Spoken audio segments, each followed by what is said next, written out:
സുഹൃത്തുക്കളെ, എൻ്റെ ഈ വീഡിയോയുടെ ഇടതുവശത്ത് നിങ്ങൾക്ക് ഒരു പോസ്റ്റ് കാണാം. അതിൽ ഇങ്ങനെയാണ്: ഇവരെല്ലാം ചേർന്ന് 14 ഫിലിം ഫെയർ അവാർഡ് ടോട്ടൽ നേടിയപ്പോൾ ആരൊക്കെയാണ് ഇവരെല്ലാം? ഒന്ന് നമ്മുടെ ലാലേട്ടനാണ്, ഒന്ന് നമ്മുടെ മമ്മൂക്കയുടെ തന്നെ മോനാണ്, ഒന്ന് ഫഹദ് ഫാസിലാണ്, ഒന്ന് ജയറാമാണ്.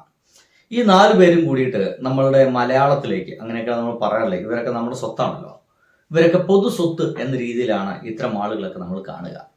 അപ്പൊ ഈ പൊതു സ്വത്തുക്കളായിട്ടുള്ള ഇവരെല്ലാരും കൂടിയിട്ട് 14 ടോട്ടൽ ഫിലിം ഫെയർ അവാർഡുകളാണ് നമ്മുടെ കേരളത്തിലേക്ക് കൊണ്ടുവന്നിട്ടുള്ളത്.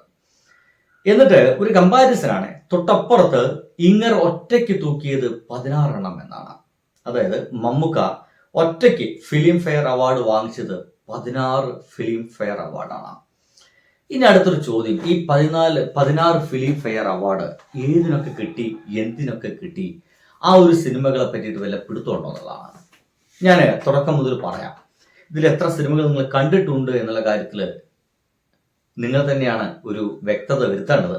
സംഗതികൾ എങ്ങനെയാണ്? ഒന്ന്, അടിയൊഴുക്കുകൾ എന്ന് പറയുന്ന സിനിമ 1984 ഇറങ്ങിയ ഒരു സിനിമയാണ് അടിയൊഴുക്കുകൾ. എനിക്ക് തോന്നുന്നത്, ഒരു പക്ഷേ പുതിയ ആളുകളൊക്കെയാണ് ഈ വീഡിയോ കാണുന്നതെങ്കിൽ, അടിയൊഴുക്കുകൾ എന്ന് പറയുന്ന മമ്മൂട്ടിയുടെ ആ സിനിമ കണ്ടിരിക്കാൻ സാധ്യതയില്ല തോന്നുന്നു. കണ്ടിട്ടില്ല എങ്കിൽ, മമ്മൂട്ടിയുടെ അഭിനയത്തെ ഇഷ്ടപ്പെടുന്ന ആളുകളാണെങ്കിൽ തീർച്ചയായിട്ടും നിങ്ങളൊന്ന് കണ്ടു തീർക്കേണ്ട സിനിമ തന്നെയാണ് അടിയൊഴുക്കുകൾ. കഴിഞ്ഞിട്ടില്ല. അടുത്തത് 1985 ഇദ്ദേഹത്തിന് വേറെ അവാർഡ് കിട്ടുന്നത്. തൊട്ടടുത്ത വർഷം യാത്ര എന്ന് പറയുന്ന ഒരു മൂവിക്കാണ്. അതൊരു വണ്ടർ മൂവിയാണ്. യാത്രയുടെ അദ്ദേഹത്തിന്റെ ഹെയർ സ്റ്റൈലൊക്കെ ഭയങ്കര രസകരമാണ്. അതേ ഹെയർ സ്റ്റൈൽ അതേ വർഷം തന്നെ വേറെ സിനിമയിൽ കൂടി അഭിനയിച്ചിട്ടുണ്ട്. യാത്ര ബാലു മഹേന്ദ്രയുടെ ഒരു സിനിമ കൂടിയാണ്. ഒരുപക്ഷെ ഇമോഷണലി നമ്മളൊക്കെ ഒരു അവസ്ഥയിൽ എത്തിക്കുന്ന ഒരു സിനിമ കൂടിയാണ് യാത്ര എന്ന് പറയുന്നത്. തന്നെന്നം താനെന്നം താരത്തിലാട് എന്ന് പറയുന്ന ഒരു പാട്ടൊക്കെ ആ ഒരു സിനിമയിലുണ്ട്. എന്തായാലും അടിപൊളി കുറെ പാട്ടുകളൊക്കെ ആയിട്ട് ഇറങ്ങിയിട്ടുള്ള ഒരു സിനിമയാണ് യാത്ര. കണ്ടിരിക്കേണ്ട അഭിനയ മുഹൂർത്തങ്ങൾ.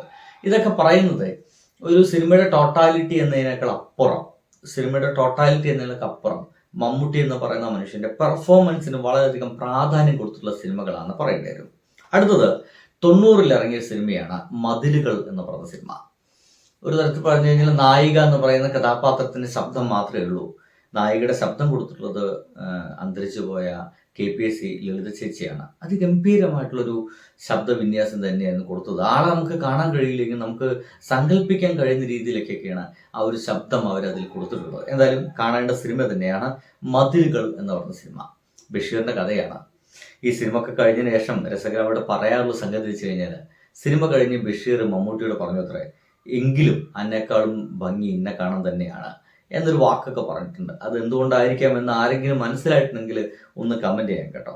പിന്നീട് 1991 അമരം എന്ന് പറയുന്ന സിനിമയ്ക്ക്, ഈ സിനിമയ്ക്ക് ഒരു പ്രത്യേകത ഉള്ളത്, ഇതേ സിനിമയ്ക്ക് നാഷണൽ അവാർഡ് നിഷേധിക്കപ്പെട്ട ഒരു സിനിമ കൂടിയാണ്. ഒരു പക്ക അരയനായിട്ടായിരുന്നു. അരയന്റെ മാനറിസങ്ങള്, അവരുടെ നടത്തങ്ങള്, സംസാര ശൈലികളൊക്കെ തൻ്റെ സിനിമയിലൂടെ കൊണ്ടുവന്നൊരു ശ്രമം കൂടി നടത്തിയ ഒരു സിനിമയായിരുന്നു അമരം എന്ന് പറയുന്നത്. അന്ന് ഇദ്ദേഹത്തിന് അവാർഡ് നിഷേധിക്കാൻ വേണ്ടിയിട്ട്, അതായത് കൊടുക്കാതിരിക്കാൻ വേണ്ടിയിട്ട് അന്ന് നാഷണൽ അവാർഡ് കമ്മിറ്റി പറഞ്ഞത് അരയന് ഇത്ര സൗന്ദര്യമില്ല എന്നുള്ളതായിരുന്നു. എന്ത് ചെയ്യാൻ കഴിയുന്നത് വലിയ പിടുത്തൊന്നുമില്ല. എന്തായാലും നിഷേധിക്കപ്പെട്ട ആ ഒരു സിനിമയ്ക്ക് ഫിലിം ഫെയർ അവാർഡ് കിട്ടിയിട്ടുണ്ട് 1991. പിന്നീട് ഭൂതക്കണ്ണാടി. ഒരു തവണ മാത്രം നിങ്ങൾ കണ്ടാൽ മതി, അല്ലെങ്കിൽ ഒരു തവണ മാത്രം കാണാൻ കഴിയുകയുള്ളൂ എന്നൊക്കെ ഞാൻ വിശ്വസിക്കുന്ന ഒരു സിനിമയാണ് 1997 ഇറങ്ങിയ ഭൂതക്കണ്ണാടി. ഒരു വാച്ച് മെക്കാനിക്കായിട്ടുള്ള ഒരു മനുഷ്യന്റെ കഥ. തൻ്റെ തൊട്ടയൽവാസി പെൺകുട്ടി അതിഭീകരമായി ശാരീരികമായി പിച്ച് ചീന്തപ്പെട്ടപ്പോൾ തൻ്റെ മകൾക്കും അത് സംഭവിക്കുമെന്ന് പറയുന്ന ആദിയിൽ ഭ്രാന്തനായി പോയ ഒരു മനുഷ്യന്റെ കഥയാണ് ഭൂതക്കണ്ണാടി. കണ്ടിട്ടില്ലെങ്കിൽ അത് കാണുക തന്നെ വേണം. ഞാൻ പറയുന്നത് അഭിനയ മുഹൂർത്തങ്ങളിലൂടെ നിങ്ങൾക്ക് പോകണമെങ്കിൽ. പിന്നീട് അരയൻ നിങ്ങളുടെ വീട് എന്ന് പറഞ്ഞ സിനിമ 2000 ഒരു നാടൻ കഥാപാത്രം, ഒരു നാട്ടുകഥാപാത്രമൊക്കെ ചെയ്യാൻ മമ്മൂട്ടിയോളം മികച്ചതായിട്ടുള്ള വേറെ ആരില്ല എന്നൊക്കെ പറയേണ്ടി വരും. അത്രയ്ക്ക് ആയാസ ലളിതമായിട്ടാണ് ഒരു നാട്ടുകാരനായിട്ടുള്ള, കൃഷിക്കാരനായിട്ടുള്ള, പക്ക ഒരു മലയാളിയായിട്ടുള്ള ഒരു മനുഷ്യൻ്റെ ഒക്കെ വേഷം ചെയ്യാനൊക്കെ ഇദ്ദേഹത്തിന് ഭയങ്കരധികം താക്കത്തുണ്ട്. ഇദ്ദേഹത്തിന്റെ പല സിനിമകളും, കൊച്ചിൻ ഹനീഫ് സംവിധാനം ചെയ്ത സിനിമയിലൊക്കെ ഇദ്ദേഹം ഭയങ്കര രസകരമായിട്ടൊക്കെ അത്തരം വേഷങ്ങളൊക്കെ കൈകാര്യം ചെയ്തിട്ടുണ്ട്. പിന്നീട് കാഴ്ച എന്ന് പറയുന്ന സിനിമയുടെ 2004 എന്നെ ഇപ്പോഴും ഹോണ്ട് ചെയ്യുന്ന ഒരു രംഗം ഉള്ളത് ആ ഒരു സിനിമയിലാണ്. സിനിമയിലെ ക്ലൈമാക്സിൽ നഷ്ടപ്പെട്ടു പോയ എവിടുന്നോ വീടും മറ്റൊക്കെ തകർന്ന് എങ്ങനെയോ ആ നാട്ടിൽ നിന്ന് മലയാളത്തിലേക്ക് എത്തിയൊരു കൊച്ചുണ്ടാപ്പി എന്ന് പറയുന്ന പയ്യനും ആ പയ്യനോടുള്ള സ്നേഹബന്ധവും അവനെ മകനായിട്ട് വളർത്താനുള്ള തീരുമാനത്തിൻ്റെ അവസാനം ആ കുട്ടിയെ ഗുജറാത്തിൽ കൊണ്ടുപോയിട്ട് തിരികെ കൊടുക്കേണ്ടി വരുന്നതും, കൊടുക്കുന്ന സമയത്ത് വേറെ ആരും ഇവൻ അന്വേഷിച്ച് വന്നിട്ടില്ലെങ്കിൽ എനിക്ക് തന്നെ തരണമേ എന്ന് പറഞ്ഞ് ഒരു കടലാസ് തുണ്ടിൽ സ്വന്തം അഡ്രസ്സ് എഴുതി കൊടുക്കുന്നു. പക്ഷേ ആ അഡ്രസ്സ് അവിടുത്തെ ഉദ്യോഗസ്ഥർ ചുരുട്ടി കൂട്ടിയിട്ട് വേസ്റ്റിലേക്ക് തള്ളുന്നതോട് കൂടിയിട്ട് അവസാനിക്കുന്ന സിനിമയാണ്.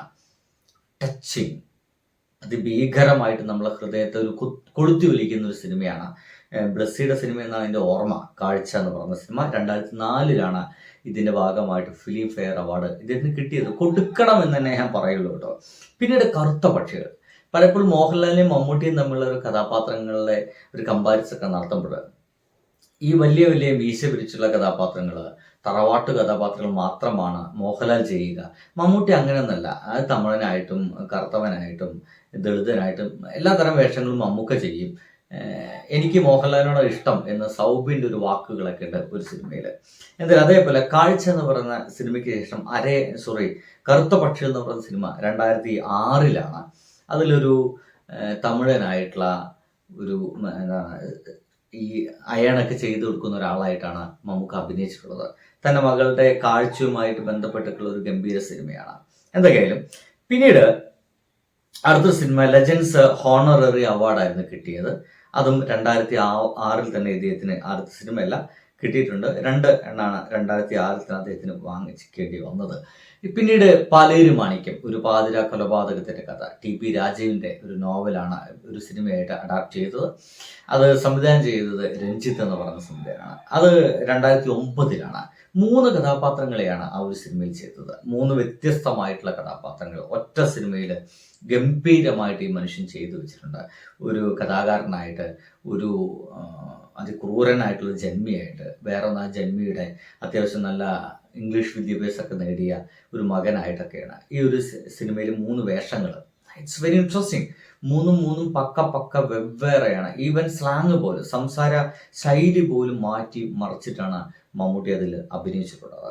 പിന്നെ പ്രാഞ്ചിയേട്ടൻ 2010 രഞ്ജിത്തിന്റെ തന്നെ സിനിമയാണ്. മിക്കവാറും കണ്ടിട്ടുണ്ടായിരിക്കും, കണ്ടിട്ടില്ലെങ്കിൽ കാണണം. തൃശ്ശൂരുകാരനായിട്ടുള്ള അസാരം പണമുള്ള ഒരു മനുഷ്യന്റെ യാത്രയും മറ്റൊക്കെയാണ്. അദ്ദേഹത്തിൻ്റെ ഒരു ജീവിത യാത്രയാണ്. ഒപ്പം തന്നെ ഒരു പയ്യനെ പഠിപ്പിച്ചെടുക്കാനുള്ള ശ്രമം കൂടി നടത്തുന്നതും ഒക്കെയാണ് ഈ സിനിമ ഒരു വളരെ ഇൻട്രസ്റ്റിംഗ് ആയിട്ട്, രസകരമായി, തമാശയായിട്ട് കൂടിയിട്ട് ഈ സിനിമ കൈകാര്യം ചെയ്തിട്ടുണ്ട്. തൃശ്ശൂർ സ്ലാങ് ഈ മനുഷ്യൻ വളരെ ഗംഭീരമായിട്ട് കൈകാര്യം ചെയ്തൊരു സിനിമ കൂടിയാണ് പ്രാഞ്ചിയേട്ടൻ എന്ന് പറയുന്ന സിനിമ. പിന്നീട് 2014 വരുമ്പോൾ കരച്ചിലിന്റെ ഒരു വക്കോളം നമ്മൾ എത്തിക്കുന്ന വർഷം എന്ന് പറയുന്ന, മകന്റെ നഷ്ടപ്പെടലും മറ്റുമായി ബന്ധപ്പെട്ട വർഷം എന്ന് പറയുന്ന ഒരു സിനിമയുണ്ടാകും. അതും മമ്മൂക്കയ്ക്ക് അവാർഡിലേക്ക് നയിച്ച ഒരു വേഷമാണ്. പിന്നീട് 2015 15 ശേഷം പത്തേമാരി. ഞാൻ പറയുന്നത് ഇതൊക്കെ അടുത്തടുത്തടുത്ത വർഷങ്ങളിൽ ചെങ്ങാതി ഇങ്ങനെ വാങ്ങിച്ചു പോവുകയാണ്. ഇത് 2014 ശേഷം 2015 പത്തേമാരി എന്ന് പറഞ്ഞ സിനിമ. ഗൾഫിൽ പോയിട്ട് വീട്ടുകാർക്കും കുടുംബക്കാർക്കും നാട്ടുകാർക്കൊക്കെ വേണ്ടിയിട്ട് ജീവിതം ഹോമിക്കുന്ന ആളുകളുടെ ഒരു ദുരവസ്ഥ കാണിച്ചിരുന്ന സിനിമ കൂടിയാണ് പത്തേമാരി. പിന്നീട് നമ്മുടെ ഈ അടുത്ത കാലത്ത് ഏറ്റവും കൂടുതൽ ചർച്ച ചെയ്യപ്പെട്ട സിനിമയാണ് നൻപകൽ നേരത്തെ മയക്കം 2024.